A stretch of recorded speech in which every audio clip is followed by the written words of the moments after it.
Ang susunod na programa ay rated G. Ito ay pwede sa lahat ng manonood. Ang susunod na programa ay rated G. Ito ay pwede sa lahat ng manonood. Ang susunod na programa ay rated G. Ito ay pwede sa lahat ng manonood. The following program is rated G. It is suitable for all audiences. Ang susunod na programa ay rated PG. Ito ay nangangailangan ng patnubay at gabay ng magulang para sa mga batang manonood. Ang susunod na programa ay rated PG. Ito ay nangangailangan ng patnubay at gabay ng magulang para sa mga batang manonood. Ang susunod na programa ay rated PG. Patnubay at gabay ng magulang ay kailangan sa mga batang manonood. This program is rated PG. It contains themes and scenes which may not be suitable for very young audiences. Parental guidance is advised.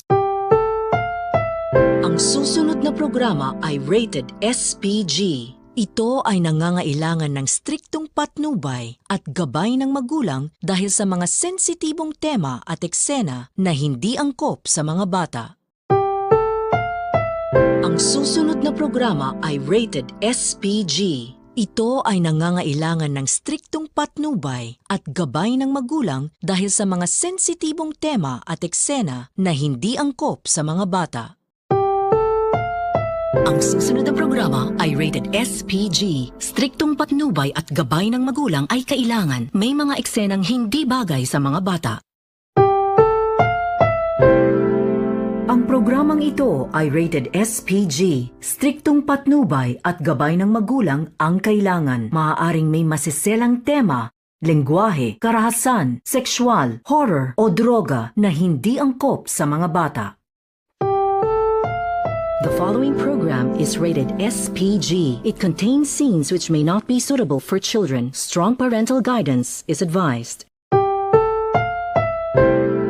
This program is rated SPG. It contains scenes with themes, language, violence, sex, horror, or drugs which may not be suitable for children. Strong parental guidance is advised.